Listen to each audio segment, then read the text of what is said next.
going on, everybody? Welcome back to everybody's favorite podcast when it comes to performance talks and energy drinks. This is the Bev Boys. Of course, I have with me my beautiful co-host here. He's just looking so good. He's got the gray hoodie on. I tried to match him. It's not the same. But I have Christian on the other side. Christian, say hello to the folks. Yep, that's me. I'm here. Of course, I'm Brian. And today we got a couple of bangers. And Monster Mash is not a banger. If you guys listened to last week's episode, it was our Halloween episode, and it just brought it to my attention. Monster Mash is not a banger. Okay? And I know bangers. Dude, speaking of Monster Mash, dude, throw this back to Elon days again. I had Andy's last night. Andy's custard. Oh. And they had like a Monster Mash. What do they call it? A concrete? Basically a concrete mixer. Yeah, dude, it was like a Monster Mash one. Shit was good.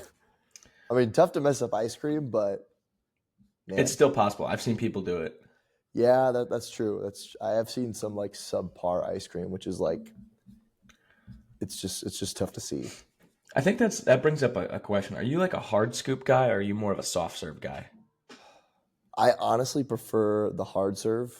Obviously, like if you go get like a Blizzard or something, that's going to be soft serve. So I like that when stuff's mixed in. But yeah, I'm not a huge fan of just like going to, like the gas stations where you can just get a cup of soft serve or like a soft serve cone. I would prefer to go to like if I want like a cone, I'd prefer to go to like a local ice cream parlor and get hard serve, to be honest with you. What about you? I kind of agree. Like, obviously, Culver's. If we could get a fast food sponsor, please. Culver's sucks. Culver's fucks so hard.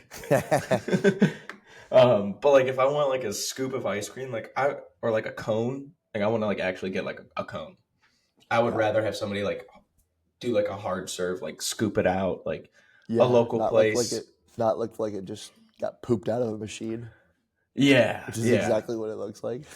For some reason too, like the hard serve, like the actual scooped ice cream, I feel like it doesn't melt as fast. Like soft serve melts quick. Yeah, because it's already soft. Yeah. It's already half melted. Maybe it's just half melted. Yeah.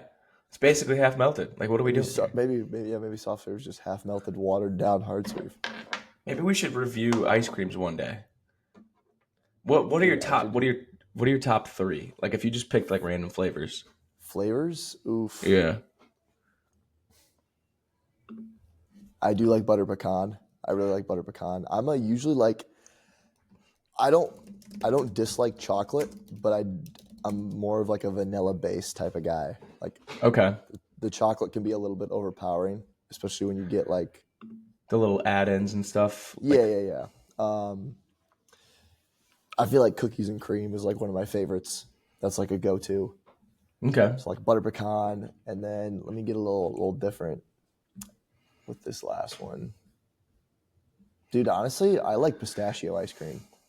I like mint chip too, but like pistachio ice cream to me is like, I don't go to it every time, but like when I want something a little different, it's kind of like, oof. That is really good. Yeah. I don't have pistachio often, but every time I do, I'm like, yeah, that's pretty nice. Yeah. Same thing with mint, although I feel like I used to like mint chocolate chip more than I do now. I think I like the idea of the mint more than I like the mint. Yeah. I know that's weird, but like I think I like the idea of the mint ice cream more than I like it. Yeah. Butter pecan. Butter pecan's really good. That's good. Strawberry cheesecake is good too. Very good. I was gonna say like a strawberry or a strawberry cheesecake or like a raspberry cheesecake ice cream. Like those are really, really good. This is a hot take, and I know I might catch flack for it, but you only get them if you go to like a Chinese food place or like if you go to get sushi. But like red bean ice cream, I still haven't had that. I know you've always talked about how good it is. I've never had it. It's so good. It's like this.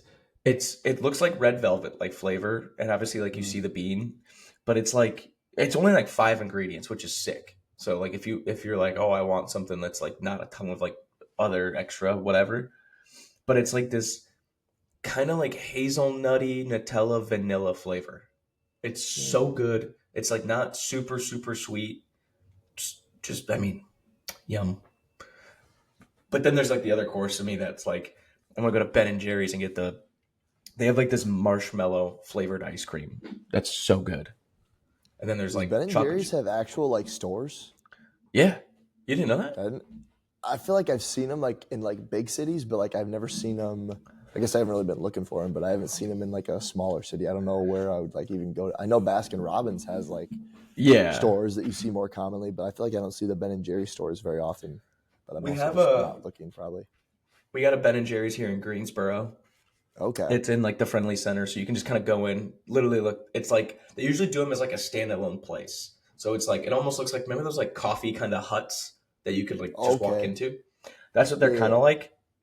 Honestly, the most iconic one I've ever seen in my life though is it's on like the San Juan Beach in Puerto Rico, and it's literally all glass, right on the beach, and you just like can pull right into it and just have an ice cream and walk on the beach.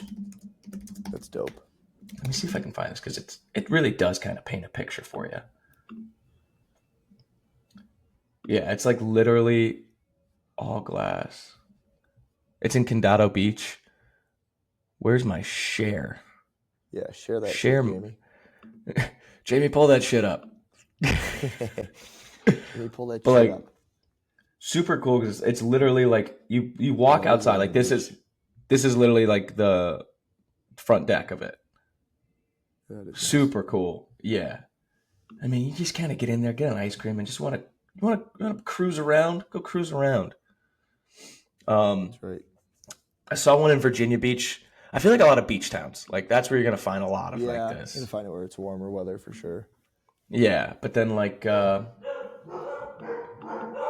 if I pull this up, Greensboro, Ben and Jerry's.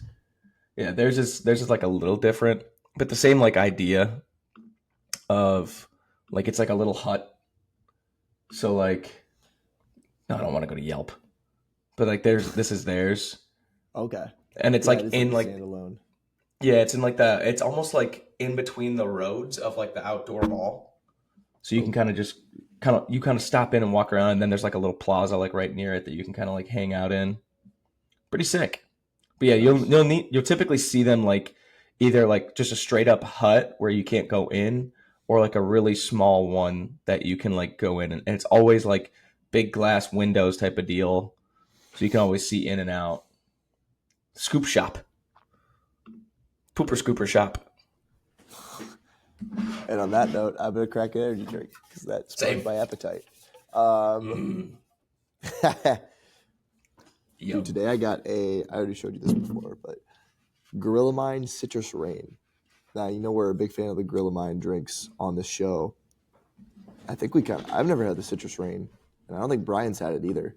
I'm interested to try this to compare it to the Ghost Citrus because that's honestly one of my favorite Ghost flavors. I think it would probably be that, or somehow we still haven't been able to get our hands on it, which is just a testament to how good it is. Is the iced tea lemonade? I mean, we've had it, but just haven't we've been never able had to it on get the show. On the show, like we know it's good. But between that and the citrus, those are probably a couple of my favorite Ghost flavors. So Yeah, I actually got this at Iowa Strength before I left and saved it for the show. So shout out Chris, Iowa Strength.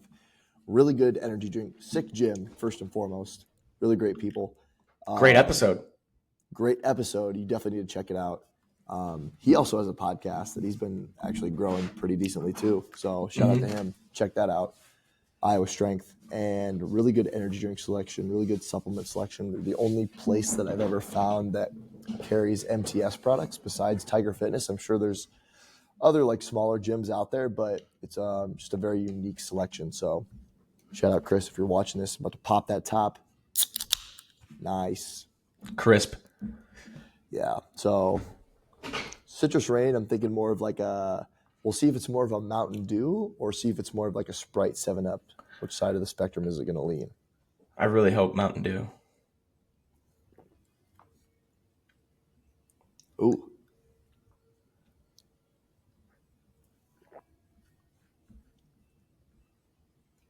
It's definitely more towards Mountain Dew. It's a little bit different than the Ghost. I think the Ghost to me is like very If you could, close to Mountain Dew. if you could almost write Mountain Dew on it. Yeah, slap that label on there basically. This one Yeah, is this is Mountain Rush. this is that hillbilly holler if you ever shopped at Fairway if you lived in the Midwest. Fuck. It's a little more like light. It's really good. It's really good. It's not. It is definitely more like Mountain Dew, Instead of like a Sprite, but it's lighter. but it's lighter. Yeah, I Okay. really like it. I don't think it gets quite as close to that Mountain Dew flavor, but it's still really, really good. I did a double whammy for us today. I went, like I told you before the show, I went complete opposite ends of the spectrum. So I have one that I've seen everywhere, and everyone has kind of mentioned them, like do Bloom, do Bloom. Well, I got Bloom. What is I it, have- dude? I never even heard of that shit. So Bloom was like almost. I feel like it's a little bit more like an Alani Nu kind of like influencer brand. They did like looks some like it. powders. They did some powders and stuff.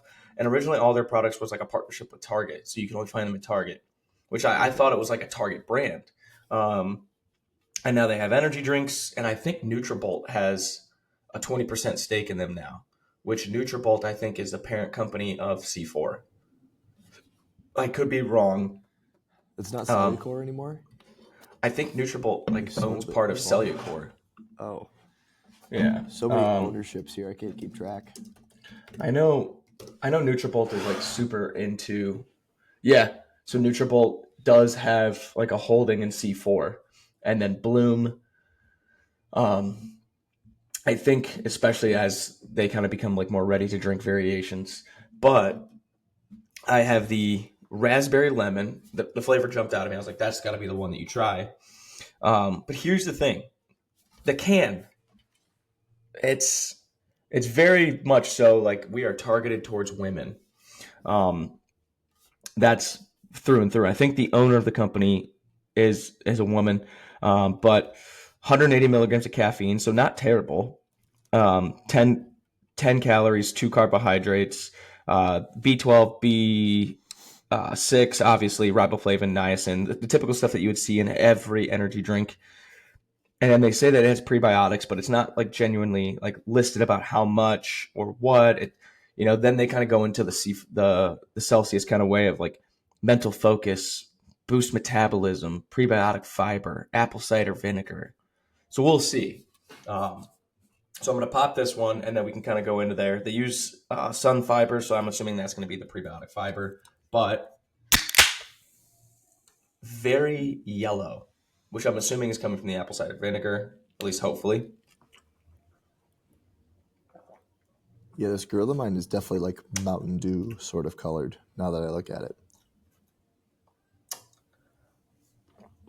There's an energy drink that this tastes like.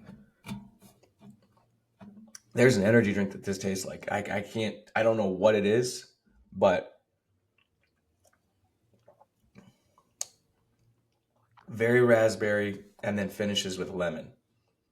From a flavor standpoint, it ain't bad, not by any stretch. I think they do a good job on the flavoring, mainly probably to make it approachable for people. That ain't bad. But now I want to go to the other end of the spectrum here. And for all the hardos out there, Black Rifle Coffee Company. Ranger Berry. Ranger Berry. This is their like blue raz kind of flavor. 200 milligrams of caffeine. A little bit of sodium, less than 1 gram of carbohydrate. Obviously, biotin, niacin, pantothenic acid, vitamin B12, B6. The same thing that you see in every one of them. This is going to be more so unlike the traditional kind of energy drink vibe. What's crazy is that both of these use coffee bean extract for their caffeine. It's not caffeine anhydrous, which you could see for Black Rifle, like that's why they're going to use coffee bean. Like they are originally a coffee company. They do have some of the coffee berry extract, but cool looking can. This is definitely like you're going to like the people. There's two distinct populations that are going to drink these. You're going to see a lot of girls who just got out of hot yoga and they want to go on their walk right afterwards. Maybe they're walking through like the streets of the city. They got their Uggs on, having a good time. This guy's hitting deadlifts with a beard in the gym. Yeah. That's I feel like they're very much marketed towards that. Like they have a skeleton with night vision goggles on there, which is pretty sick.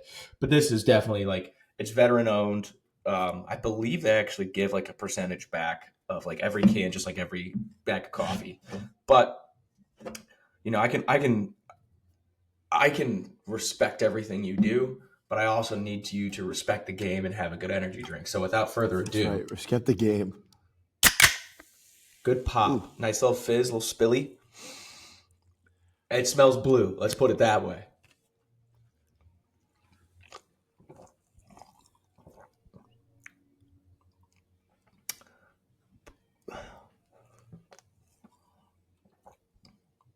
I'm not gonna lie to you.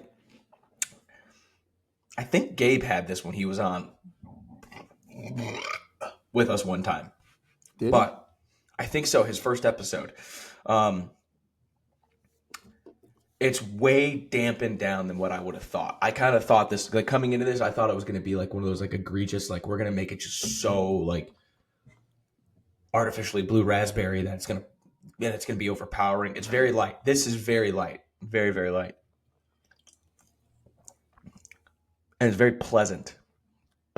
Think like if LaCroix is like we barely have any flavor which and they a do.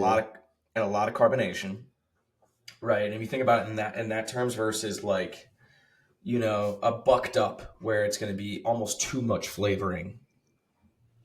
Meet me in the middle.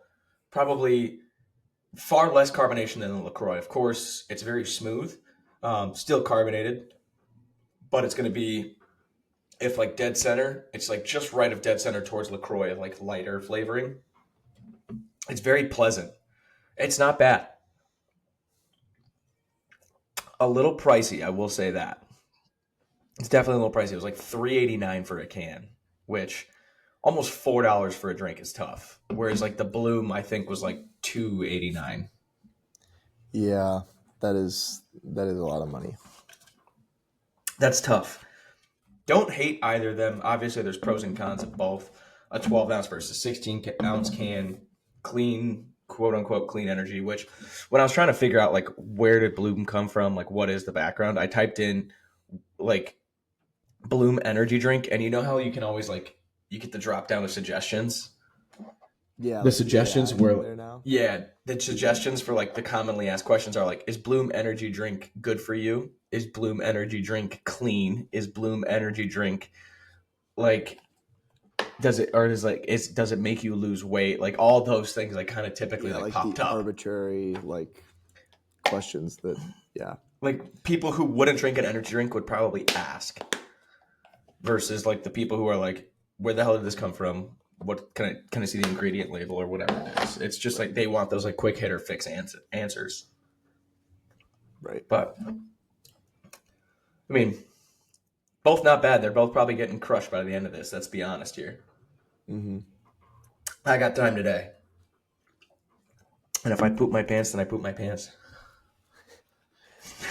Man, the difference, I don't know if you notice this a lot, but the difference between like the caffeine from like coffee or like an Arabica bean and green tea versus caffeine anhydrous is like pretty distinct Stark. for me. Yeah, Like I don't know if it's just from like us having like a little bit more of like I don't want to say a palate for it. Like we are kind of sommeliers for energy drinks. Thank you, people. yep.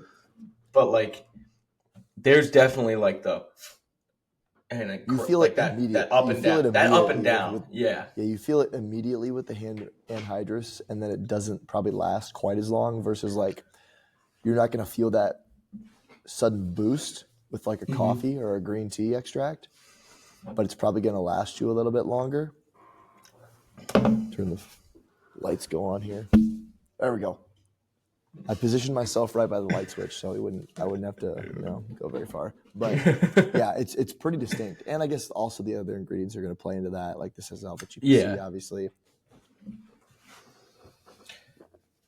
the alpha GPC is probably like the most underrated non-caffeine aspect to an energy drink when it comes to Yeah. ingredients. Not obviously not flavor, but like ingredients. You put that, you automatically have like a little bit of a banger. and an energy drink. Yeah, Maybe 100%. maybe we're too in on it, but still. No, that's kind of the whole point of the show, though. Hmm. Yeah, I think it is for sure. Man, I don't know if you're. I know you're usually a big cold brew guy, but here Hmm. in Arizona, we have an espresso machine in the office, Ooh, so I can just rip like a. I've been ripping these like protein like mochas. Basically, you have like the Fairlife protein, like the chocolate protein milk. Do like a double shot of espresso, put some ice, pour that bad boy over there. Man, that elite, elite. that sounds incredible, Yeah, I've had that like every single day. it's dude. That would if I could start my morning like that. See, my thing with like a lot of like I don't love creamer. I'm usually like if I do like a triple shot espresso, it's like in an americano, so it's just yeah. black. Hmm. That would get me to switch. If they'd used like Fairlife and it was like especially like the protein shake ones, I would drink that for sure. 100%. Yeah, because that's like enough to get me to be like, okay, it's not creamer, so I don't feel like a huge fat ass. It's protein, and it still Yeah. tastes really good. So I'm like, okay, I'm in. Oh, that does sound good. I should get a how much does like the average this is how ignorant I am on this. I think the average espresso maker, like for one that isn't a piece of shit, is It's kind like of a lot of money. $500 to $700. Yeah, I think like you can definitely overspend over 1,000, like if you want a really nice one for sure. Unless you get like a Nespresso, which is like $100. But I mean, how many people are like trying to do that? Yeah, Like you got to buy the pods. Yeah, I mean, I'm just looking right now. This is you can get a cheaper one like for $300, but it's very much like it doesn't look like the nice ones. yeah, Whereas like this Breville Barista is $1,000. yeah. I think the one we have is like $1,000. Yeah, if you guys ever feel like you need to get rid of it, like just send that to North Carolina. Yeah, I'll let you know. I'll let you know. Yeah. What's Anyways, what's life different for you right now? Like what is that? What is like a like even just the environment that you're in? Obviously, like the gym's different. um, it's a good question. Yeah, so like for context, I was in DR. Now I'm in Arizona. Made that. You listened to last week. I had to make that drive, which was shitty for the first half and pretty cool for the second half. But obviously, I need to send you some pictures here. But our facility here, I mean, this is a spring training facility, so it's going to be top notch. It needs to be big because that's where spring training is. They just redid it this past year. I don't know if you'll have like an updated picture, but it's it's definitely like the Gorgeous. type. Yeah, it's the facility like you. I don't know how else to describe it. Like it's the facility that like anyone would want to train at. So like It looks like a Sorinex, mini Wiggly or a yeah, mini it's like Wrigley. it. Yeah, it's like decked out in Sorinex. We have racks, all the bumpers, everything. Back attack, the multi squat. We got dumbbells up to 125. We have still have a good amount of like machines. Leg press, pitch sharks, reverse hypers. We have a seal row, like an actual Rogue seal row with like the cambered bar. Mm-hmm. Super sick. We have transformer bars, open trap, like anything that you Sweet. would want. Honestly, 1080s, 1080 sprint, anything that you would want, it's here. So the facility is top notch. I literally couldn't ask for really any more. That's been great. Speaker system's great, which I think really plays into the environment. Yeah, I think the environment is a little bit more elevated. it's a little bit more elevated because, I and I think think. Go ahead. Go ahead. I think it's partly because like guys that have gotten here have gotten over, at least like Latin guys have gotten over that hump of like making it out of the academy, Yeah. and now they're with other guys from like they're from college, or like we have guys. We also have a wide range of guys. We have guys here from rookie ball all the way that were in AAA this past year. So we have 18 to whatever 25-year-olds, 26-year-olds. So we have a wider range, and I think that just plays into the environment. We can get the music really loud. We're lucky enough that we have pretty much all of our affiliate coaches here right now, so like that's not really an issue. Um, we're big on like game based warm ups with the Cubs, which honestly I feel like when I first joined, I was like a little suspect of and was kind of hating, but now I'm like completely the opposite. I'm like, yeah, this is I definitely prefer this, and the guys get warmed up. We get everything in we need to, and they have a lot of fun, which I think is the main thing, and that really gets us off to a good start. And then come into the weight room and kind of roll right into it. Music's nice and loud. Um, yeah, man, it's really great, and it's just nice to be able to be around like that was the one of the things I missed from Elon was having like the full staff. Obviously we have like our DR staff, but it's just three of us, and like people live a little bit far away from the complex and like have other stuff they need to do. This time of year, especially with like our performance camps, is the time of year where SNC basically is like the time to shine because they're not really doing much else. We just get to kind of bury them in the weight room, which is Hmm. which is fun and necessary to me. So it's nice, man. Obviously, it's a lot more familiar because you're back in the states. You have, we're in Phoenix, so we have all anything you want to go, a restaurant, all the amenities, they're going to be there. So it's great, man. Yeah, super thankful that I'm able to be here, and then looking forward to. We only have about 3 more weeks left here. Then we got a little bit of a continuing ed here in December, and then that'll be our big break until we start the whole year over. So, yeah, man, I'm excited. I think the environment is top notch, which is kind of had me thinking about like just like top factors that contribute to athlete success within the realm of S&C, and Hmm.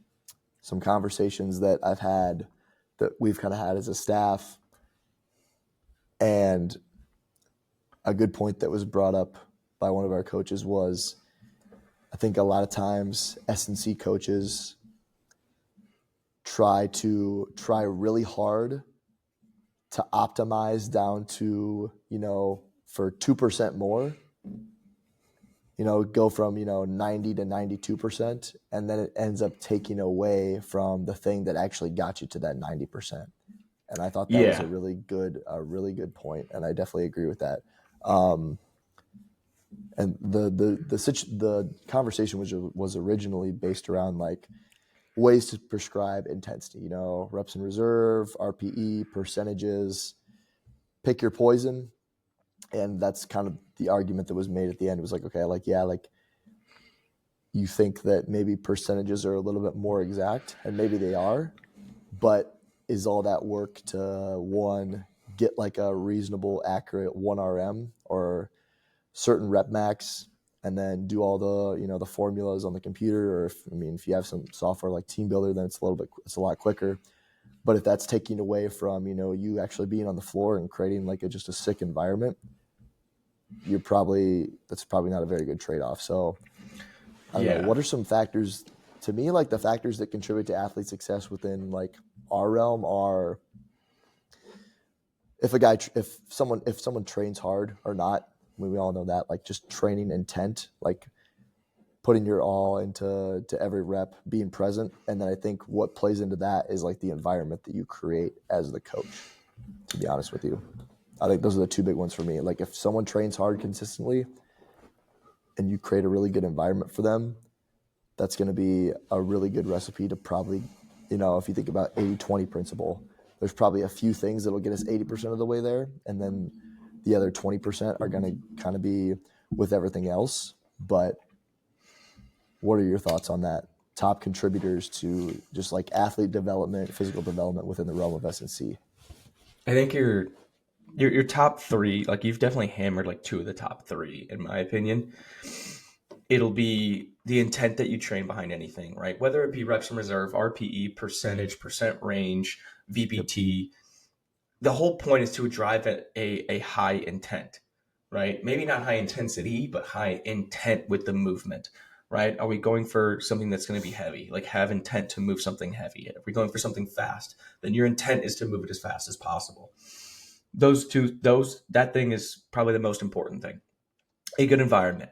You know, I'm not super big on like sitting there and playing DJ the entire time we're going to be lifting. But if some kids like, okay, like they know they're going to go smoke something and it's going to be heavy, so they gotta get hyped. Yeah, I'll throw in a hype song for you. Like, who cares? Let's go for it.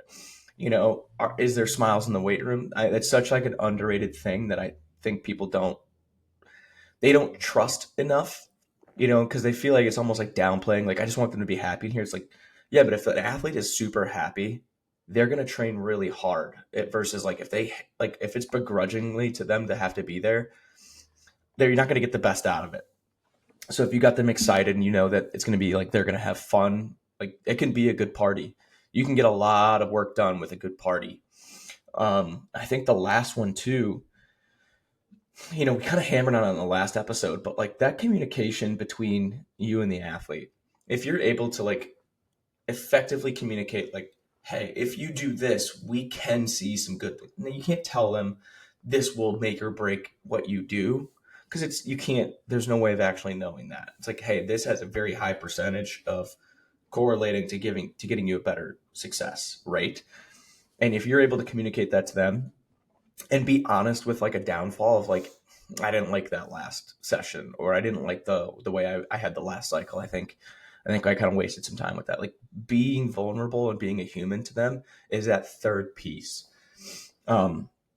There's often so many times, whether it be on the track at practice where we'll change something technically, or like even in the weight room where I'm like, try this instead, where I'm like, I'll just fully say it's like, I don't know if this is going to work. I have an inkling that this is going to push where I want to see, but I want to see what happens. Can you just trust me and try it?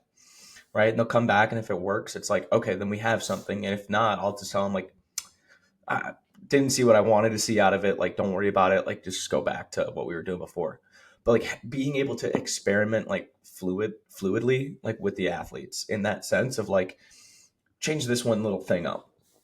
Let's see what happens, versus like telling them like, no, you have to be exactly like this. That's a huge piece. I think those three, I'm going to sneeze. Oh, Bless you. bless me. Bless you. Thank you. I think those three things are so big in the development. Like, you can select whatever. God, I'm going to sneeze again. Oh, Bless you. thank you. Those are so important, because you can pick whatever exercise you want and have whatever equipment you want. But if you're not able to do those three things that are intangible, you're not going to have the success no matter what you have it resource wise, right? You can have a 1080 or 5 of them, and everyone's hooked up to one. But if they're running the same sprints with the same intent that they would if they didn't have that, it makes no difference.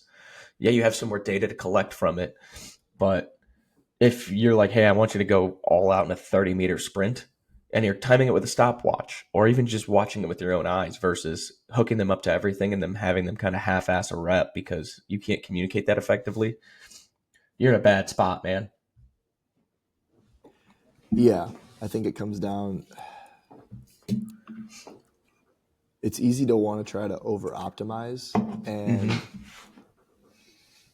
especially when you're trying to potentially collect data to justify that you have done your job well, and get to, you have to find like a balance. Like, you need to have some proof that what you're doing is justified, that your job is justified, that you're helping your athletes make progress. But if you're spending more time on your spreadsheet than you are on the floor coaching, that's when it becomes a problem. Unless that's, your job is to do that. Maybe you're more of like a sports science person or like a back end data type of person.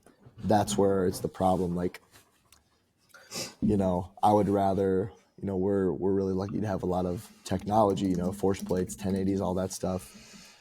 But at the end of the day, like, yeah, there's a certain amount of data that we need to collect just because that's how it goes. And it's good to track progress. And, for people that aren't with us all the time, that's a way for them to kind of see like how things are going with a certain player. Mm-hmm. But once you have that amount of data, I think your time, once you have like that minimum amount of data where if you collect more, it's kind of going to be diminishing returns. I think that time is better spent, actually like on the floor, trying to get to know that athlete, trying to push them, stuff like that. And I think that was kind of that's the strategy I think you need to take pretty much every time you started a new job or anytime you start working with new athletes. Do that first, and then you can worry about all the technical stuff. Obviously, have your program in place, but you can worry about the technical stuff a little bit later. Like I think building relationships first and foremost. That's what you kind of need to lead with. And I mean, we talked about this on last week's episode too, about like how that just having a good relationship helps make those difficult conversations a lot easier when they do need to happen, because you build that trust over time. The other thing too is like I almost view those like first three that I talked about, like, and obviously the first two that you talked about, that's like your prerequisites for entry. I think every like your skill and the knowledge that you have to be able to implement those finer tuned things are what sets you apart from the rest of the field. But I think in order to just be able to work in this field, you have to have those first three. You know, Mhm. that's where coaches can separate themselves. Is like, what can you expand on past those things? Those are your absolute necessities.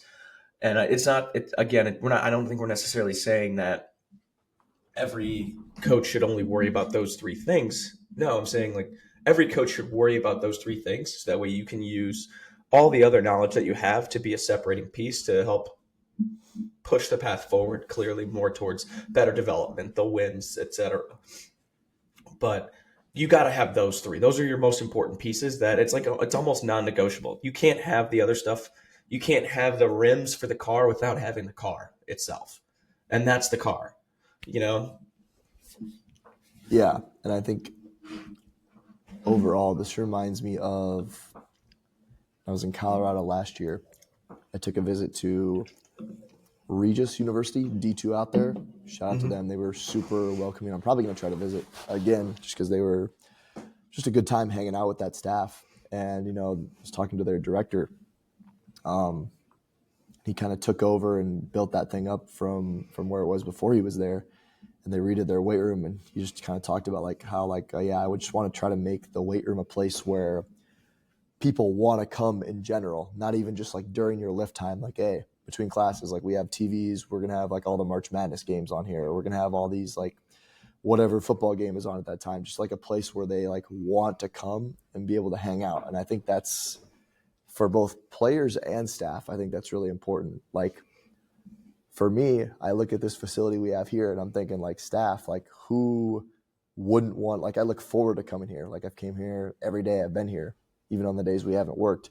Not to say that you need to do that, but it's a place that you kind of want to be as a staff because it's so nice. All the resources are there. Same thing with, players too. We have some TVs in here that are usually playing the games. Obviously, like we have like a nutrition station, but just making it a place where athletes want to be, even outside of their, lifting times, because you have that good relationship with them as the coach, or you just have like a good environment set up. Obviously you have the TVs at Elon, nutrition station. We were pretty like available if they want to just come in and talk, stuff like that. So it's not just during the time where you're doing stuff. It's kind of just building. And obviously there's going to be constraints to that. Not everyone can have like a top tier weight room, but I think there's little things you can do over time to make it a little bit more welcoming, so to say. Not so it's just not like an iron dungeon in the basement,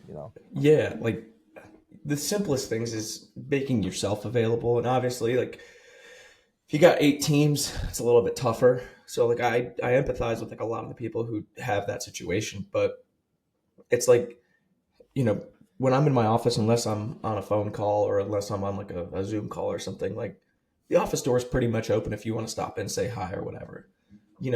Being able to have relationships with the athletes to where maybe they're having a tough time and they need someone to talk to. Like if you're a resource for them and stuff like that outside of like the necessary aspects of your job, maybe because you guys have just had conversations and they know that you've had a life experience similar to that, they can come talk to you. The amount of times in the past 4 months I've been able to have a conversation with, an athlete where it's like, I'm getting unclear of where I'm going to be when I'm done with all this, that kind of like identity crisis aspect, or like what's the next step that happens after here, or even just to the point of like I'm struggling with school. I feel like I got so much, being able to share experiences that you went through, and not to the extent of telling everybody like, I had this and you guys don't know what it's like, But when those conversations happen, like offer some kind of guidance, that opens the door for conversations to happen later, and it obviously can take a toll on your personal life because maybe you're spending a lot of time doing that as well. But it also, oh, they trust you, right? And an athlete who can trust, if an athlete trusts you, that makes all the, yeah, as a person, that makes all the coaching far better of an environment to happen. It's not often, and maybe this is just me speaking anecdotally, but it's not often that a younger athlete, and maybe it's not the same as with you because you're dealing with a lot of extremely high level people when it comes to like the Cubs, but especially in college, like they're not able to differentiate as much between a really good person and a really good coach.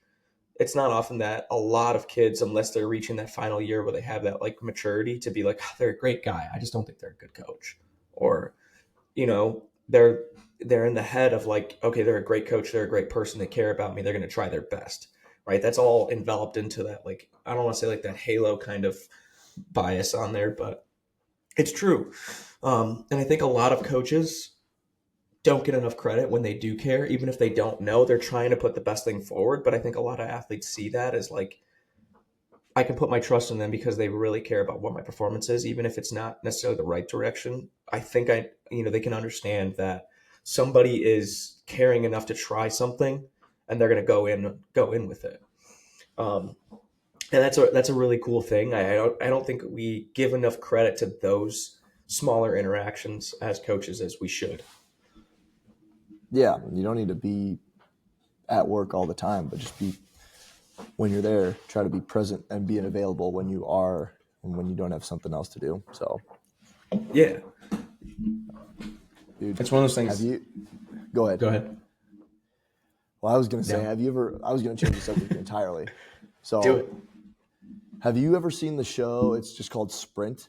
It's like where they follow like Yeah, it's Noah like Lyles, Fred Kerr. It's on Netflix, I think. yep, it's like the Drive to Survive, but it's for sprinters. Yeah. Dude, I was watching that for the first time the other day. Pretty good. It was the one that was leading up to like, I think I got all the way up to like the trials for this past Olympics, the U.S. trials. It got me thinking because track is obviously a very unique sport in the fact that like that's kind of where like periodization really kind of came from. That's how everyone took stuff from track and field. When you think about like peaking an athlete for one meet, obviously that's very important in track and field for like conference, qualifiers, nationals, Olympics, all that stuff.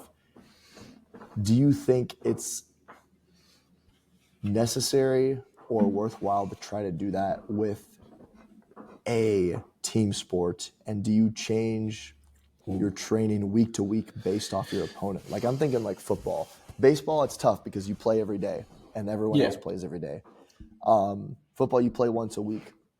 I know I talked to Lakey some time back and he said like, he showed me a really cool graph about like, okay, there was their whole season schedule for baseball, what that team's winning percentage has been over the last, I think he included like 3 seasons.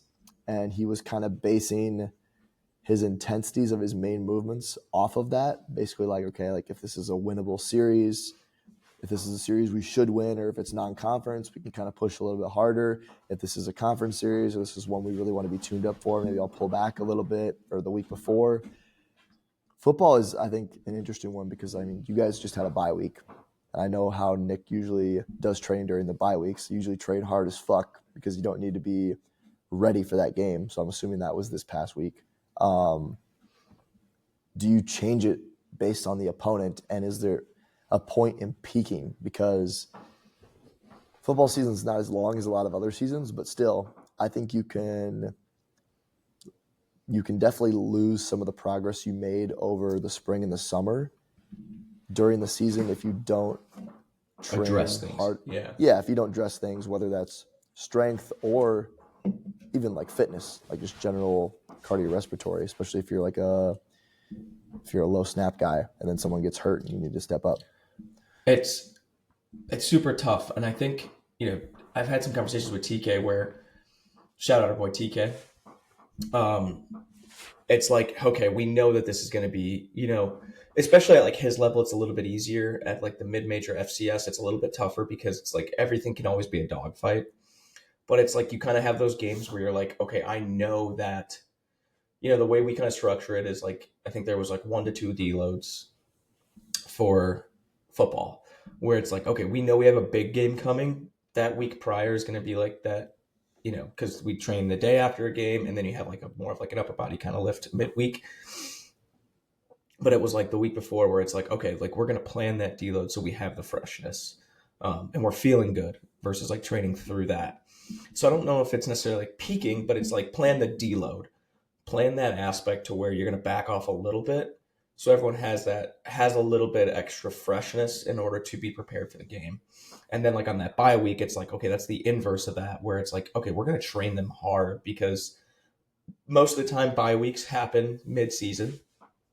um at least, it's like mid plus or minus 2 uh kind of weeks within there, and it's like, okay, we have this one opportunity that we can really touch something without inhibiting performance.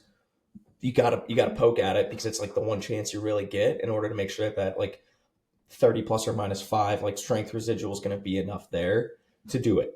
um and that's like adding tempos or whatever you have to do to simulate that you still have something there for contacts and aerobic development. And those bye weeks become important when it comes to legitimate training. I think where a lot of people can go wrong is, you turn it into like, we're going to do mat drills and suicides and try all this because we need to be tougher. And it's like, dude, you're already in season. Like, you're not going to get any tougher. Maybe you've dropped 2 close games. You know how you win those and be tougher. You have the discipline to hold out in those games, and I don't think a mat drill is gonna fix that.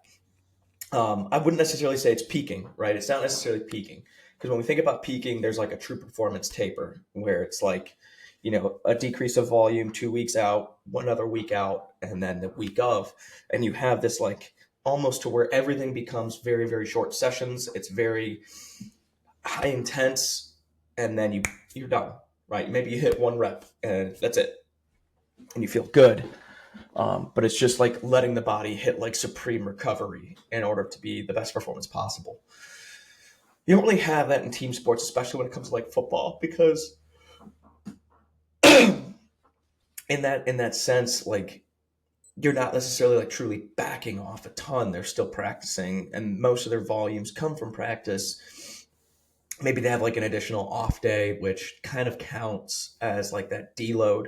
Um, but like if you think of it in like one big graph, right? And we think of like here, and then we're gonna taper. It's bang, bang, bang, bang, right? Whereas like that deload is essentially here, here, here, back up, right? That little piece of recovery is so much smaller than a true peak that it allows you to feel fresh without having to reload to get back up.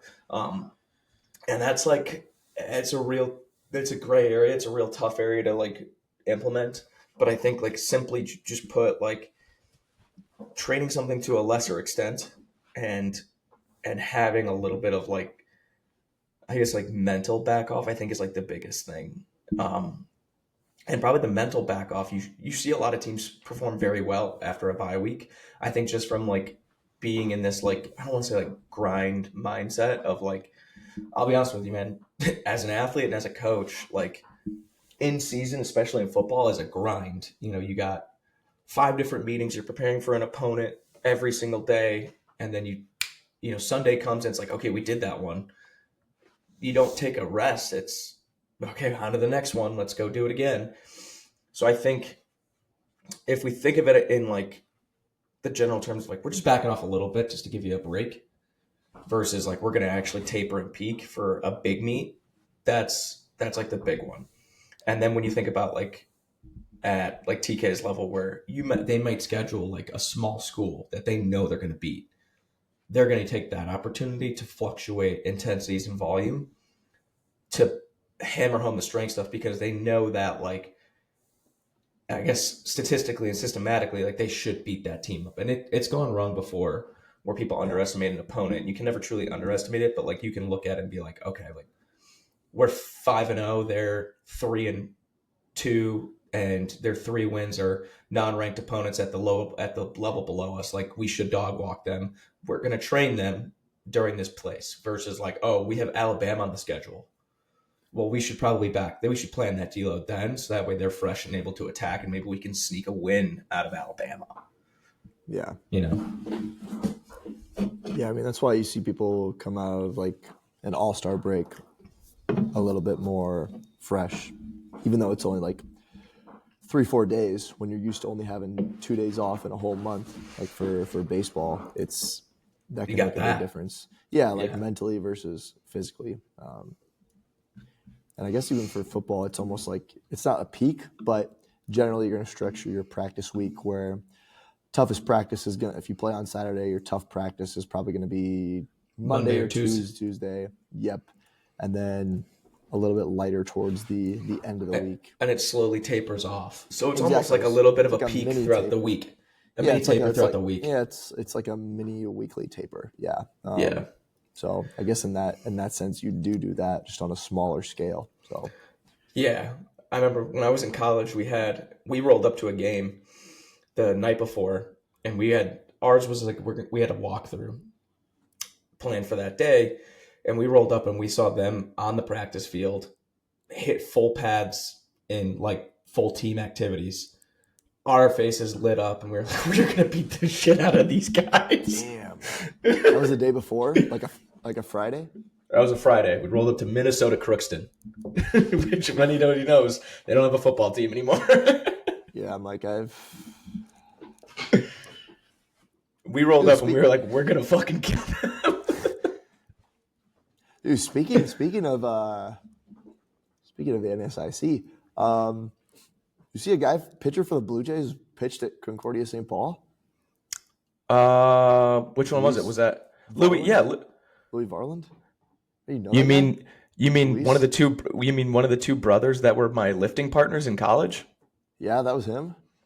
Gus and Louis, their pitching schedules like would line up with like, because I lifted separately from the team a lot of the times. Yeah. Gus and Louis, their pitching schedules had them like basically lifting like at the same time as me. I remember Gus one time, so the older of the two brothers. Louis threw like, there's a video I have on my phone from Louis going hanging out with Zach, one of my buddies' gyms. Louis threw 101 miles an hour laser, and I think he was like 20 years old. He's got a cannon, an absolute rocket for an arm. He's incredible, and Gus is incredible too. But I remember Gus one time, like we hadn't like known each other a ton, but he rolled up one day, and I was like, dude, you look super tan. And he's like, oh yeah, my girlfriend told me I needed a spray tan, so he lifted his shirt up. And it was just orange. Dude, those guys, CSP's had a pretty good baseball team for a long time, and I knew I knew some of the guys from being on there and being around them. Gus and Louie were 100% class acts from like all aspects of the game to like being an athlete. Like just, I mean, like, the guys that we love when you were at Elon, you think of like Justin Mitrovic, you think of like those like high diesel, absolute freak athletes that are just, they're bros. They want to come in and they're not even talking about the lift. They're like, hey, what are you up to? Like I was just talking to Ryan Sprock, who him and Micro are with the Twins in like their rookie ball stuff.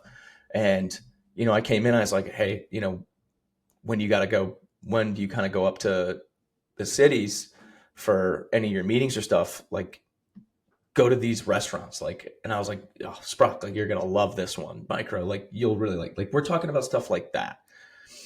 Those are the guys that are just absolutely unreal, and you're just happy to be around. And I can't say enough, like Gus and Louie were those guys. My interactions were very limited to like being lifting in like the same room, but like some of our just BS conversations were hilarious.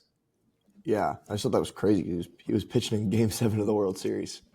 Yeah, and Gus's first major league strikeout, I think it was either Gus or Louie, was Aaron Judge. Yeah, that's pretty sick. Yeah. Yep. Just wish he would have won it. Yeah, I was gonna say, yep. Unfortunately, I mean, if you guys already know the Dodgers won again. That was a really good series, though. To be honest, I I thought the mean, Dodgers were going to win in like 6, but to go to Game 7, extra innings, really good game. Blue Blue Jays really fought hard, and it's like, again, we talked about it on the last episode, but like you're essentially climbing away against a super team, Yeah, and the Blue Jays are not like a tiny market team where it's David versus Goliath, but like when you think about like even a team like that, like playing against the literal super team in the MLB, to where they can just blow money whenever they feel like it on the next great player. The Toronto like really held on, yeah, they did. I'm which I thinking. Go ahead. I was gonna say, like when you think about it like that, in the sense of super teams and like versus like that homegrown kind of talent, what do you think is like the biggest difference maker when it comes to the development of those players to become that? It's a good question. A lot definitely goes into it. I think from the top down, like if you look at an organization and like I'm speaking from ignorance of the little bit that I know about the bigger piece of the puzzle, but I think from top down, like your front office all the way down to the bottom, like if you want to be a team, like if you want to develop people from the draft or like international or undrafted free agent stuff like that, the emphasis has to be like on development and people have to be like on the same page with that. That you're not gonna just rely on being able to trade for people or sign free agents. So I think top down, like development has to be the priority. Not that it's Mm-hmm. not for the teams that, like I'm sure like the Dodgers are developing people in their farm system too, but especially for some of those smaller market teams. And I kind of noticed this when I was in the DR, like some of the teams that didn't have as much money seemed to put a lot of money down there because I think they realized, which is smart, like, hey, like we're probably not going to be able to we're not going to be able to give someone like a Otani type contract in free agency. We need to be able Mm-hmm. to develop people from the bottom and get them all the way to the big leagues. So like teams like the Marlins were putting a lot of money in down there, had a really nice facility, and had a really good team. Pirates as well, one of probably the nicest facility down there, and I think that's kind of a testament to like how they view development, and that's obviously just from the SNC side, and I don't know what their philosophy is on that, but I think from top down that has to be in alignment and having like objective ways to tell. Obviously, baseball is big on data. Objective ways to tell if your coaches are good at developing people and finding coaches that are good at developing people. And unfortunately, like if a person isn't like getting it done, you might have to part ways with them. And I think just staying committed to that. And it's also tough because, you have a roster limit. You draft guys every year, which means some guys probably have to become free agents, knowing, and this is kind of way above my pay grade, but like, how do you know when to like part ways with a player? How do you know like if there's still potential there? How do you know like, okay, what's the average length of time to go from this level to the big leagues? Obviously some people go up super quick, but like a lot of times it takes like, 4 or 5 years to go all the way up through the minors. Some people do it in like 2, but that's usually the exceptions to the rule. Those are usually like the first round draft picks, stuff like that. I mean, you kind of saw it with the Astros when they were winning the World Series and in the World Series all those years. A lot of those guys were drafted or signed by the Astros. They weren't really, it was a lot different take than what the Dodgers are doing now, where not a lot of those guys started with that organization. And obviously, trades are going to happen regardless. Not every team is going to just have only homegrown talent, but Yeah. I think it's kind of that commitment to development over Oh, wait. short-term winning, I was gonna say like especially in like the minor leagues. Like it's good to win, but like the goal is to get them to the MLB, get them to the exactly. show, and get them to be a good player to thrive where it matters the most. Like unfortunately, the whole organization doesn't get a bonus when you win the Double A league. No. Yeah, I think the question with like every player is like, what are they missing to become a big leaguer, or like how can they help like eventually contribute to big league wins at the end of the day? Because that's what an organization is ultimately judged off of, is like big league success. Mm-hmm. No one really cares if you're good in the minors, but the big league team doesn't really do anything. Um, That brings me to like something that actually Jake Harrell, shout out the boy, he kind of brought up to me. It's like you look at a lot of like really good Division II teams in NCAA.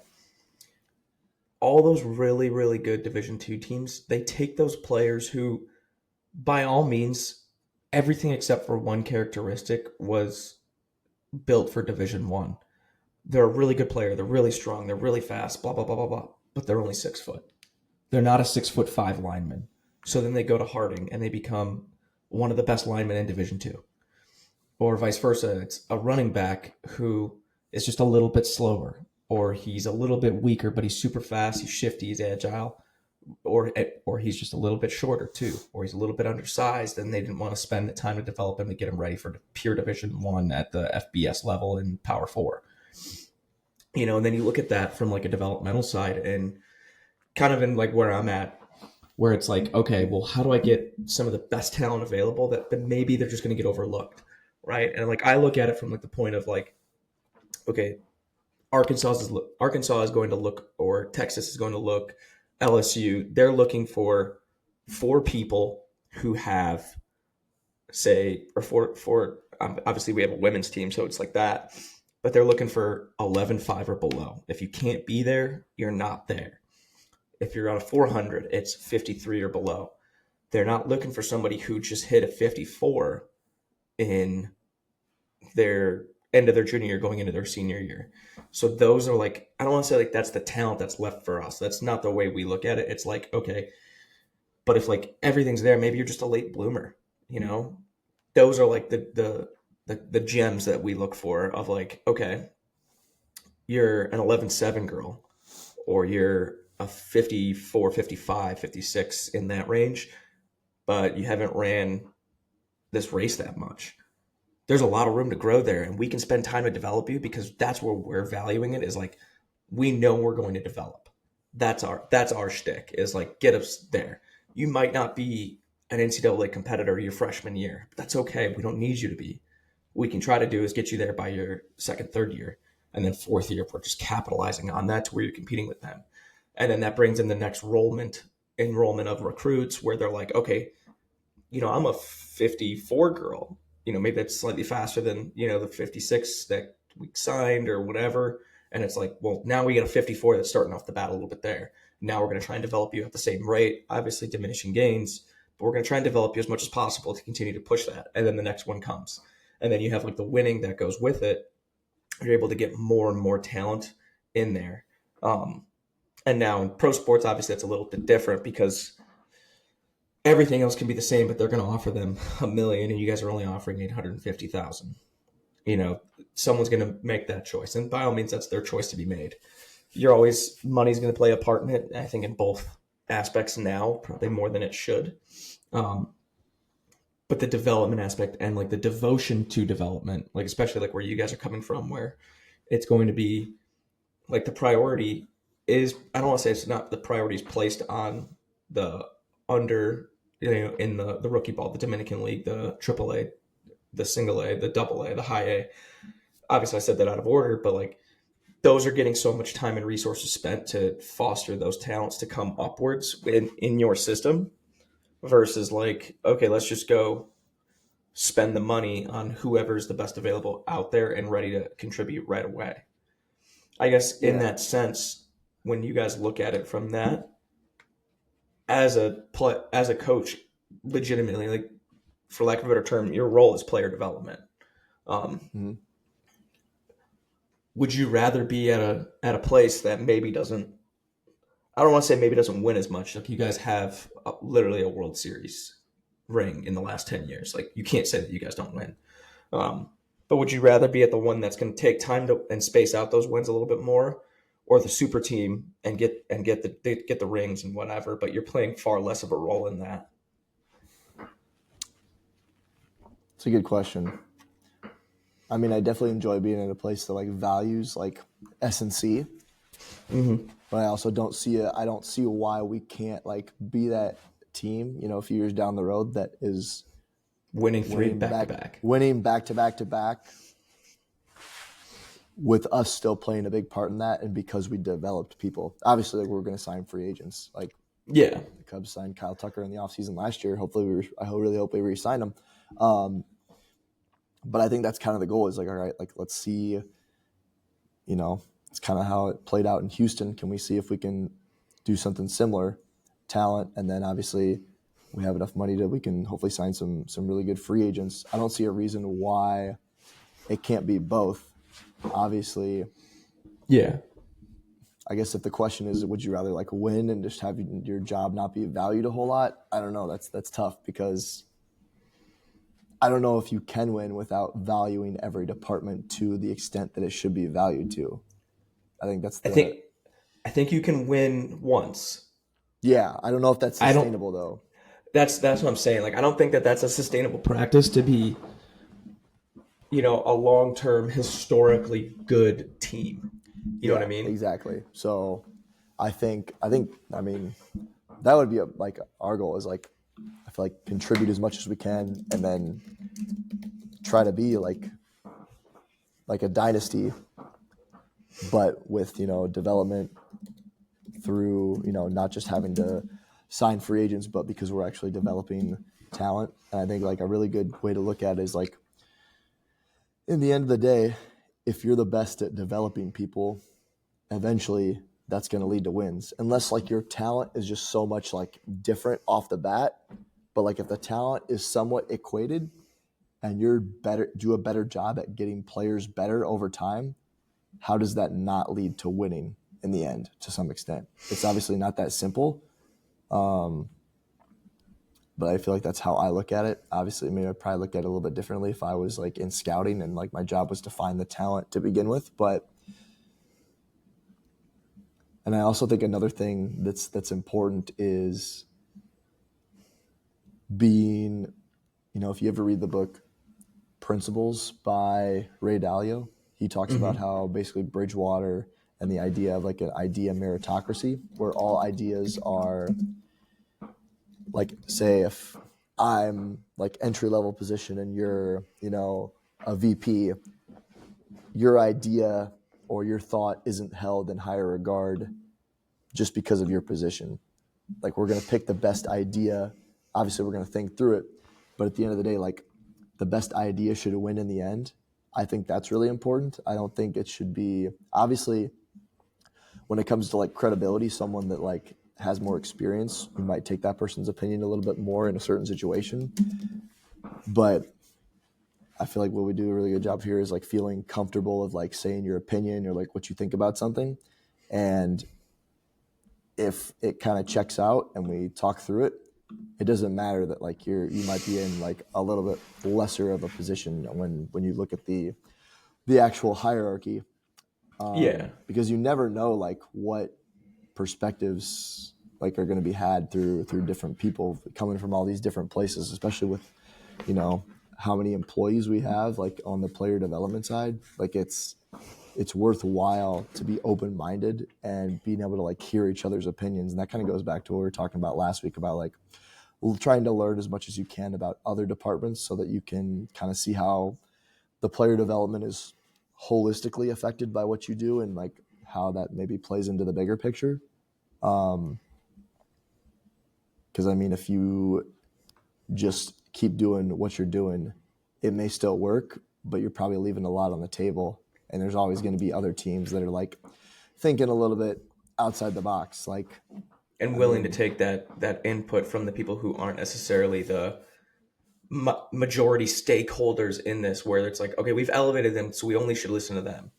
Yeah, it shouldn't be that like, oh, let's just listen to this person because he's been here for long enough. I mean, this is like I don't know if this is a good example or not, but like if you watch the world, I mean, throughout the World Series and the playoffs, really in general, I mean, Yamamoto dominated. Like he pitched 18 innings over a 7-game series, a complete game, 6 innings, and then on a day rest after 6 innings, he pitched like 3 more innings. Um, and like they were talking about how his like he basically has like he does a good amount of like javelin throwing as part of his throwing program. Now that's not like no one does that, but I guarantee there's some people out there that say like that wouldn't think about that or might dismiss it as, you know, unnecessary. I'm not saying that Mhm. that's that's kind of cherry picking a outside the box type of thought, but you know stuff like that where you're willing to look outside of even baseball in general to look for other ways to for development. I think that can only help you as long as you're not just doing stuff for the sake of To being different without thinking through yeah, it. if you can find like legitimate reasoning for it and know that like it's probably worth attempting, Mhm. I think it's a good idea. It's the same extent of I don't know if you're familiar with like the story of the Flamin' Hot Cheetos. Like that was I am created by not. so that was created by a line worker in Frito Lay. Um, Really? yeah, and he essentially went home, tried to like test a bunch of stuff out, blah blah blah. They kind of saw that like they didn't think it was going to be a good thing. They were like basically it was the story, and it can be a little dramatized, obviously, of like we're not going to do that. Like that's not really your place. You're there to run the line. And he's like, no, I have a good idea. Went on his own. They tried to attempt like I think like 15,000 bags or whatever, and it didn't sell much. And it was something to do with like the marketing, I believe, and I could be butchering the shit out of this, but essentially he was like, "I'm gonna get this out. Let me just tell all my friends." And he told everybody he knew, is like, "Just try this. Would you like it?" And they ended up calling him like a couple like weeks or so later, and they're like, "We need to express like 100,000 bags like right now," because it ended up popping off. All that to say that like that's kind of like one of those stories where it's like just like you can't discredit someone's opinion or their value or their idea because of their position. And if you like that's when those like not, it can obviously be that I could be taking one instance over 100,000 in comparison that are just not great ideas. um, but to not pursue that possible one great instance that could be, I mean, I think everybody in the entire world knows what Flamin' Hot Cheetos is, in the sense of like they can that bag's iconic. But that kind of thing is like if you can get those nuggets that happen, why not listen? At the very least, why not listen to that and value the input from someone else, whether or not it's not their job or their position, so that way you don't overlook those occurrences of happening. Yeah. I think like being able to have like open minds and being able to question like the beliefs that you hold too is really important. Because at the end of the day, like, would you rather be feel like you're right in your beliefs and not have your feelings hurt a little bit, or would you rather have more success and win, let go of that a little bit? Like, would you rather be right or would you rather like win in the end for like the good of the team? I think is another big thing. Like being able to have your beliefs question other people's beliefs, and not get like super salty about it is another big thing I think we can use to like help make progress on stuff. Like it's And that's what's kind of crazy too, is like I think it comes from like a little bit of fear of like you're not providing the value. But in the same sense though, is how many times do well, we it's ever hear also like you about, don't want to look stupid too. You're like, oh damn, like this is what I was taught in school or from my last job, and it's yeah, like you don't want to think that that could potentially be not harmful. even wrong, but like maybe not the best way of doing it, or there's a better way. But then you kind of look at it from the same sense as like you hear all these like great stories, whether it be a CEO or the head of an organization or even the head of sporting organizations, where they become this, I don't want to say like much less like become an icon because they're willing to listen and try things and put the ego aside. And those are the ones that become so idolized and like valued, and like everyone's like, that's the guy I want to work for because he's willing to listen, or that's the girl I want to work for, whatever it is. They still get the credit because they're holding that position. It's their job to listen and try to find the best way to do something, whether or not it's their idea. It's also their idea to then go through and listen to those other people. And when it's the same thing as like when a head coach might have an offensive coordinator. And that offensive coordinator is literally doing everything for that offense. The head coach can still win coach of the year or look like a genius because he's willing to say, I'm letting go to let somebody else do the job that I think can do better than me, so I can worry about something else that's probably more pertinent. And that is when I think you'll have like that one of those like high performing organizations where it's like, hey, I'm going to delegate this to you because I feel like you can do a really good job and you have the opportunity to take this over. I'll oversee it. Instead of me micromanaging it and trying to do everything, I'm going to let go. Because as say the head coach, it's my job to make sure that everything goes well and I'm running it all. You're going to do the implementation of this. And that I think is more valuable to the organization as a whole. Also increases buy-in, responsibility, accountability of that to the same extent. And it's like, if you don't have the right person underneath you to do that job, then that's a conversation to be had of like, maybe I get somebody who's better. Whereas if you have to constantly be over the top of them and you nitpick and this and that, it's like, okay, well then you just don't have the right person underneath you, or you're not the right person, And I think, you look at like some of the best performing sports teams, their head coach isn't acting as the GM. Their head coach isn't acting as the, maybe, in the sense of baseball, the base running coach. They're not acting as the pitching coach. They have someone who's the expert in that to let those things occur, and they're like overseeing it. Or in football, it's like the offensive coordinator and the head coach probably shouldn't be the same person. The head coach maybe shouldn't be calling the plays, or vice versa on defense. Those things have to kind of like go together so that way they can worry about the biggest things at hand that's most pertinent for them to be a decision maker in that, while someone else can do the smaller piece a lot better, more diligently, and have the time to put more care into it than somebody else will. Yeah. I mean, you kind of see that with, Dallas Cowboys. It's probably the most prominent example, and obviously it's like a little bit cherry picked too, but it is a good example. Like Jerry Jones, like he kind of likes to be at the helm of everything, and he just kind of, I think he admitted like this past week that basically something he's kind of getting in the way. Yeah, and he's like, they basically was like, the Cowboys aren't my top priority, which is a whole nother conversation about like how people that own teams, like those people are usually pretty wealthy before that, and they're just like, okay, now I'm going to buy a sports team. Like that's just another business to them. Yeah, it's not some of them the want to passion win, of but the like team. Yeah, and like sometimes, like we talked about, like you can not win a lot of games and still make money from a sports team. Mm-hmm. Where he's running it like a business. Right. Like at the end of the day, like if you fill the stands, like you're going to make money whether the team wins or loses. That's a whole nother complicated conversation about what's right and wrong there. But I got one that we can probably finish on, but I want to. Do you want a more X's and O's question, or do you want a more theoretical question?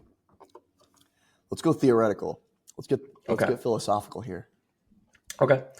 So this is kind of on the topic that I had of like networking without being sleazy, and you kind of alluded to this, and I'm kind of glad you picked this one because you brought up visiting the schools and stuff, right? What's your advice to people who are probably a little bit younger in the industry, or even those who are older, where they haven't really networked a ton? They may be good at their job, but nobody knows them, or they don't really know other people. Like what's your advice to them on how to branch out and build that relationships with people, maybe not in their own organization, but in a different one, to where they can learn, they can grow, and potentially like change positions or change organizations? Yeah, good question. Thank you. One, it's going to be partly determined on like how much time you have. Like I'm lucky here that I'll get like a legit like month off, so that's where I'll do a good amount of mine. People may not always have that, but you also may be in an area where there's a lot of schools. You're in like a more metro area where it has a lot of different colleges or facilities or whatever you want to try, and you might be able to get out on a weekend. One that I think is underrated is using social media to your advantage, posting your training, what you think about training. If you have a podcast, you can post clips about that like we do. That's kind of an easy way for other people to discover you. Like I've had people in the field just like follow me from that without me even like knowing about them before. And it's like, oh, all right, now I'll follow this person. Obviously that's not the same as like meeting them in person. If you want to do, I mean, site visits are probably the one that's one of the more common ones. Most of the time you can go on a website, the athletics directory, and find that person's email. Try not to do it last minute. Try to do it in advance if you know you're going to be in that area. See if you can just stop in and visit. Some people will tell you to dress a certain way. I have done that. Like I wore like a polo and like nice joggers. I don't know if that's actually necessary or not, to be honest with you. Maybe it is, maybe it's not. That's kind of your call. I think the biggest thing when you're interacting with the people is not trying to be someone you're not, like trying to be yourself. Don't try to just ask them questions. Like if you know this person from social media or kind of know what they're about, don't be afraid to like disagree with them, or like obviously don't be rude, but don't just try to like give them questions or talk about things that you know that they're really into so that they think that you're like agree with all the same things. Like think about some things that you may, if you have some information about them, about some things you might want to ask them beforehand, and then just be willing to kind of observe, shoot the shit. I don't think it's got to be all about S&C. Like when I was in Denver, I just like asked people like, hey, how do you like living out here? And then ask them about like their past jobs, if they liked living there, what it was like working with that person, stuff like that. So I think like being yourself first and foremost is really important. I haven't really done a whole lot of like the reaching out to people on social media that I haven't known, but I'm sure some people still do that. Just DM like, hey, comment or follow them, comment on a post. Hey, saw this post, really interesting, and then if you're going to try to get on like a phone call with them or something, or try to get a response out of them, come with a like specific question. Don't make it very broad, because a broad question is going to get a broad answer. Try to come with something like specific that actually has some thought into it, so that if you do get on a call, it's not just like broad, not very much depth in the conversation, and you just don't really get much out of it, and you kind of feel like you wasted their time at the end. I think that's a big one. And I also think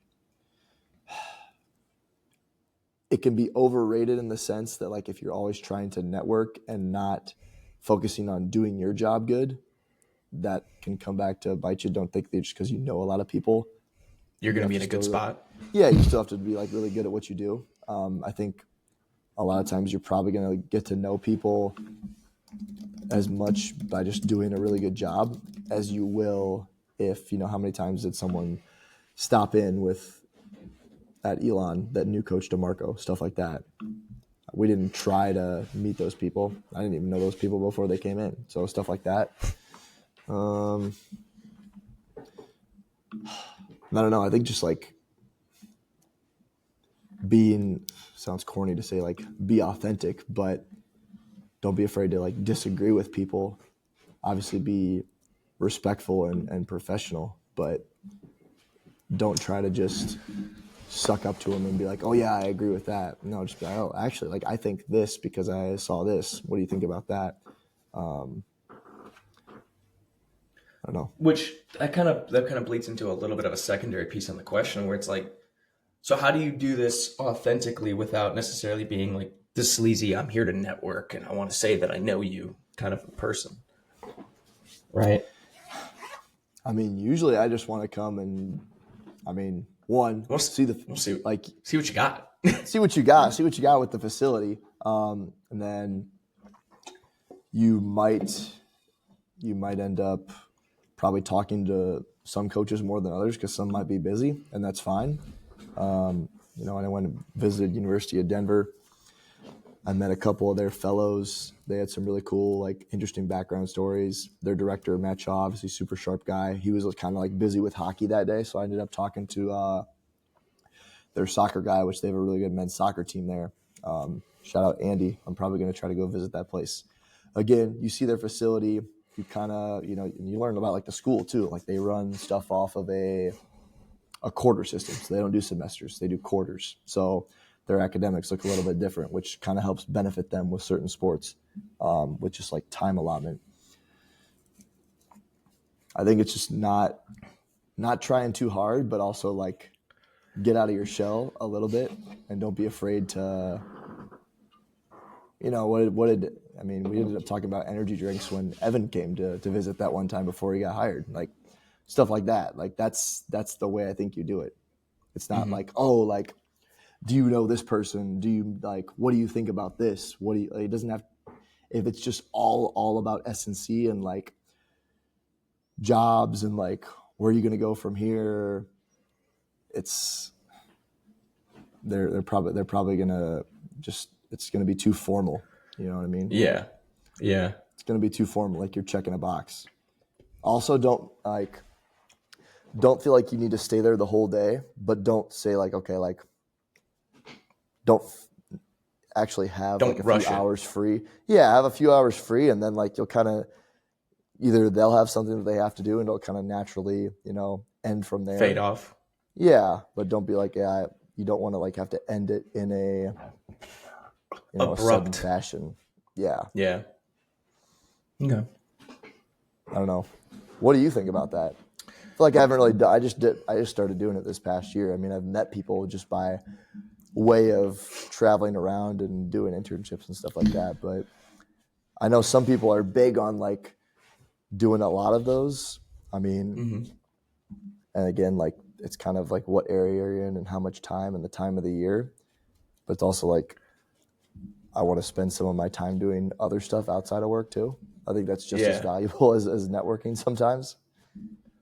One of the things that I absolutely love is like when you do this, and I started doing this when I was like a volunteer, like making no money as a coach. We would go to like a track meet and I'd be like, oh, I think I'd like, for us, it was like, oh, I was still working at Team Builder. So I was like, they're actually a Team Builder customer. Like I'll bring them like some gear and I just want to like talk to them. I want to see what, again, same thing with you. It's like, I kind of want to see what like your setup looks like, just interested in that fact. And like, I love equipment, love seeing like a cool weight room.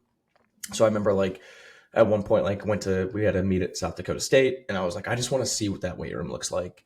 So I reached out to one of their assistant directors, brought him some gear. He obviously talked to me about Team Builder and whatnot, and had some conversations about that of like, what do you not like or what's like a problem.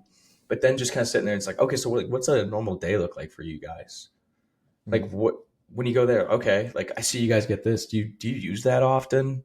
In this piece of equipment or this and that, and then it's again like making it like a genuine point to be like interested in what they do, and it's like I come from a point of what does your system look like versus like am I missing something in mine, and vice versa, where it's like if they ask you a question, be able to have something to offer, or like I remember last year I visited Wake Forest and Dustin Daly, the women's basketball strength coach. Like I just wanted to see like they have a beautiful weight room and he's just such a chill guy. I was like, I just want to meet him, be able to BS, and have that conversation. And then I was like, do you mind if I like watch your session?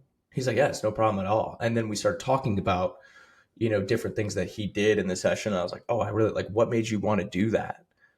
And like kind of like letting genuine conversation happen by the things that are available to you and like being inquisitive on that, I think helps foster a better relationship. Now when we see each other, something it's like, oh my God, dude, like how you been? Like haven't seen you since then or this and that. But like coming from that and like, I don't want to make a connection to say I have a connection with you.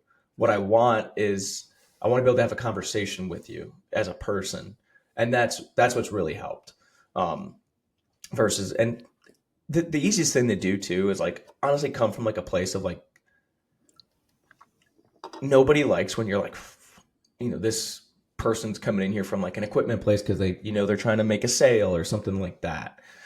Like for me, like when I go out and I meet somebody, I'm like, have something to offer them of like as a thank you for their time, whether it be an energy drink or like, hey, I got us some coffee, I picked up some Dunkin' or some Caribou, whatever. Like really appreciate you. Like, man, like I know, like obviously, like you feel like you're kind of putting them out, so be overly nice. Maybe that's the Midwest in me, Yeah, I hadn't even but thought of that. That's a good one. I think a lot but of I, the same things that you do like in an internship, like the mm-hmm, same principles that like make you get a lot out of an internship, or the same things that'll help you get a lot out of there. And also like don't go to a place just to say you go to a place. Like if you're like, oh, like can we get a go picture? there, yeah, like go there if you actually like are like, oh, like I actually want to see this place. Or if Yeah. not, if you're like, oh, like this place is close, but like I haven't really heard good things about this, or like I just don't have a desire to go, because then you're gonna be able to sense that they're just there to like say you went to X school, or you know. Mm-hmm. That was like, for me, like when you were an intern and we visited Campbell at the time and like TK was there, I had heard of TK, had like a couple conversations with him, like sporadically, but not like very, very in depth. And I was like, well, I want to go there because I want to talk to him because I know Mhm. he's like super smart and I want to learn some stuff. So like just sitting there and like hanging out with him, that like my hope was like, okay, make a genuine connection with him. So if I ever have a question, I'm okay. Like I don't feel as like weird reaching out to him with a question on maybe some idea that he had or something. And Right. that's fostered into a much bigger friendship with him Hmm. because of like I guess like that kind of like don't want to say planned interaction, but He the was there. We were close. Why not? We had the eh, time. Like it just kind of yeah, lined up that way, and it's good for all of us. He's exactly, been on the show a couple times now. Like, and exactly. Greg was there, and I know him and Greg talk like regularly. Like he's a so like that was good for all of us. Yeah, and like a lot of like younger people don't have. I'll say younger people in the industry, like in the sense of like you maybe you're only an intern or a GA or something. You may not have a ton of information to give because you're still so new to it. So what you can offer is, like your time or like your thoughts in the aspect of maybe I can't change the way you do something, but I can ask enough questions to learn a lot from you to where it opens the door now where you kind of see every coach loves when somebody asks them questions. I don't care who you are. You Yeah, love being asked about why you're so smart or this, that, or the other, feed the ego.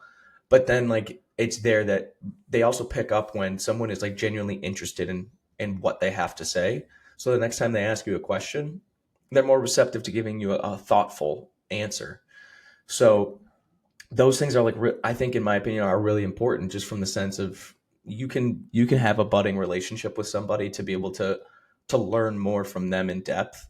You know, Josh Newman, who was on our show, he's a Mississippi boy, um, and he went down to Louisiana.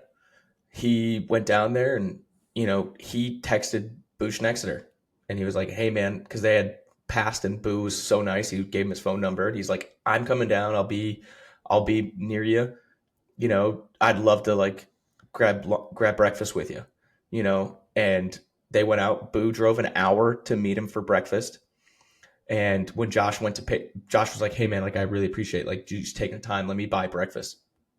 Something as simple as that. Like Boo was like, "No, I got it," and he bought him breakfast. Coaches were people who are giving. We're truly in the sense like it's a selfless job. So there's selfless people in it. Once they see someone else trying to do that to be better, like they're gonna reciprocate very well. hmm So I think if you just come from it in like a very like I don't want to say like vulnerable spot, but like I want to learn something from you. Or I want to see what's going on. I want to see what it's like here and how that differs. I think you're in a good spot versus like going. We all know the people who go to some place just so they can take a picture and say they were at some place to show that they have connections versus genuinely going there in order to make a real connection. Yeah, I think it's hard for me to like talk about like, okay, these are the 5 steps you should follow to like Yeah. network good, because then that just gets away from the whole point. Like I can't look at it like that, you know? Like if you're Yeah. following like a regimented, like, okay, this, then this, like you're dealing with Ask them people. this, then Yeah, bring like them a treat. right, like you're dealing with people, like that's just gonna be weird, you know?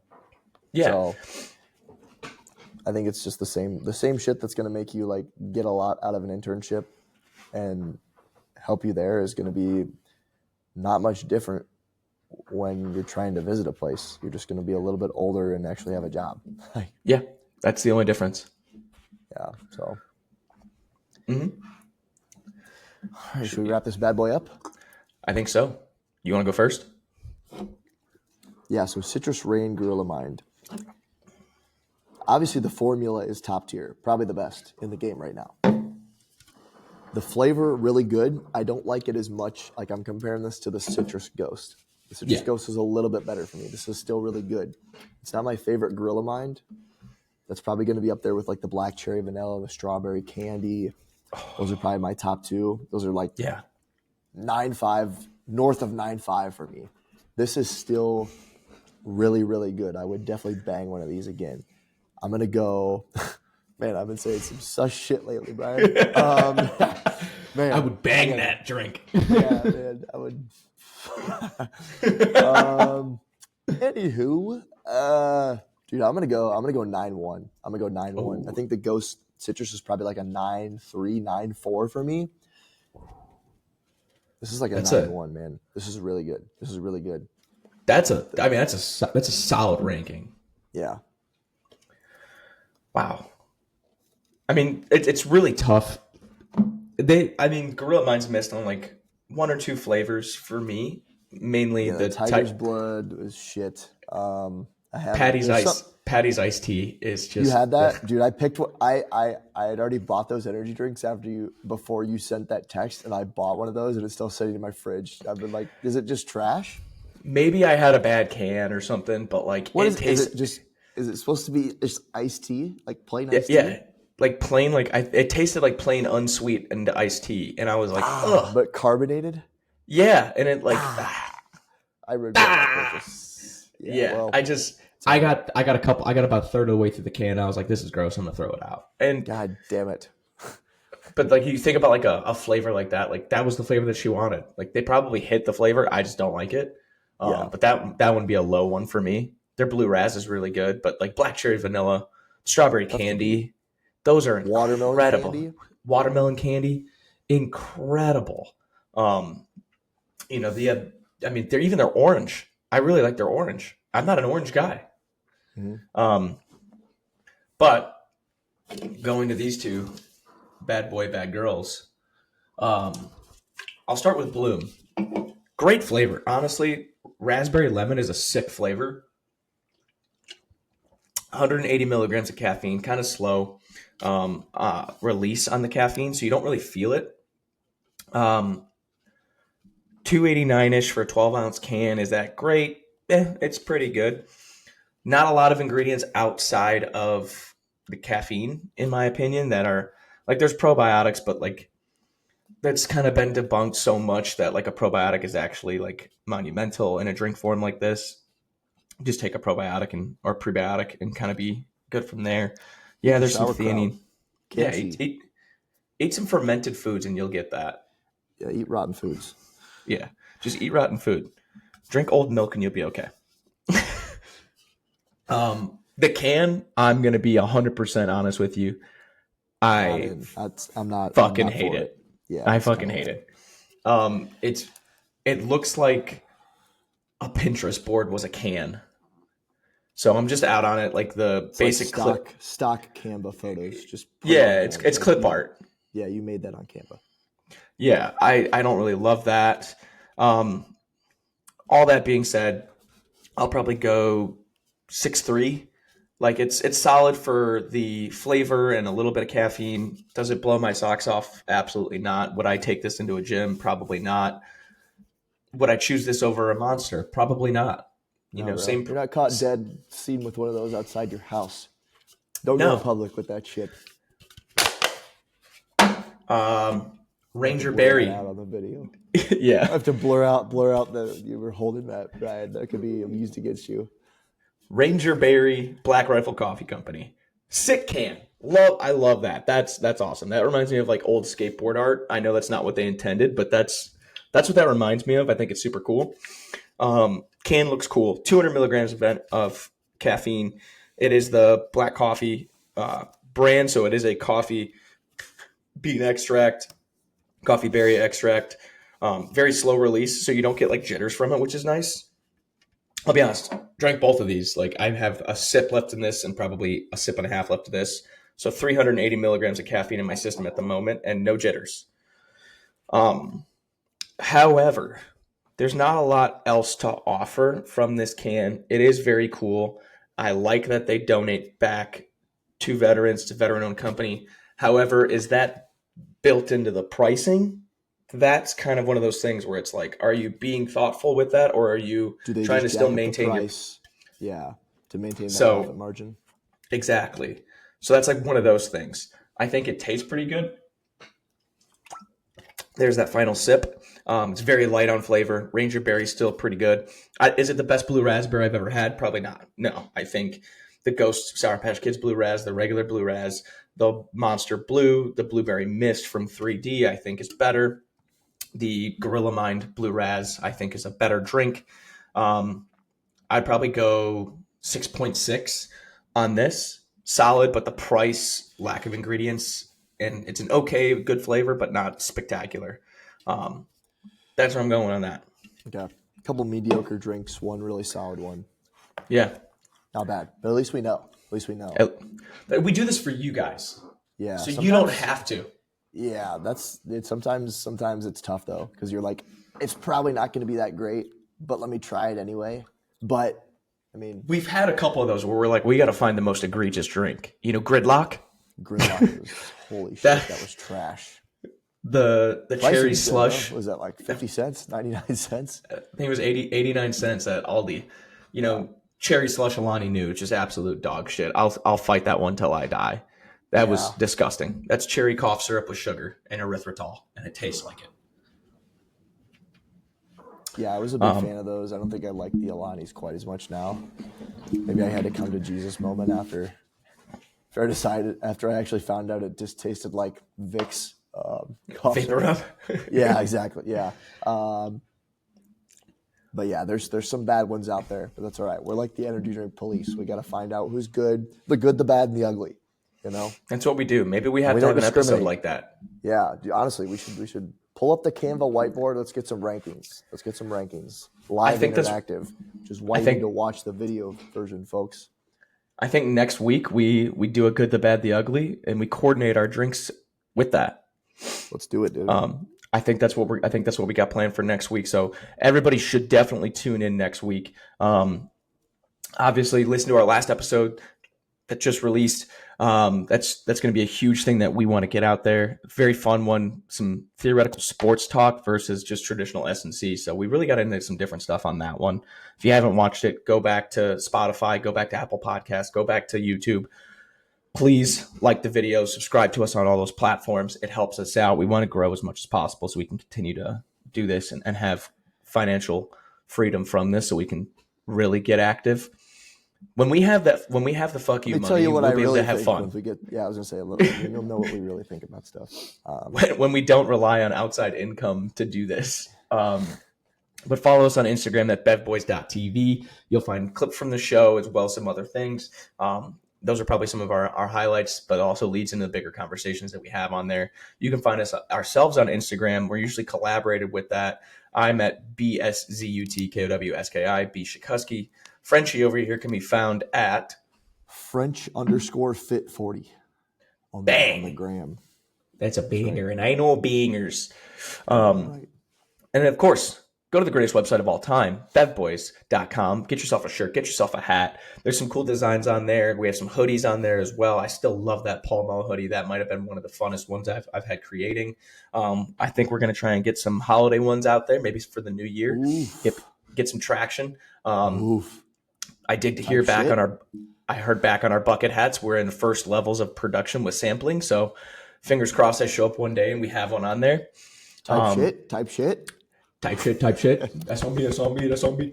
But most of all, thank you guys. We'll see you in the next one. Peace.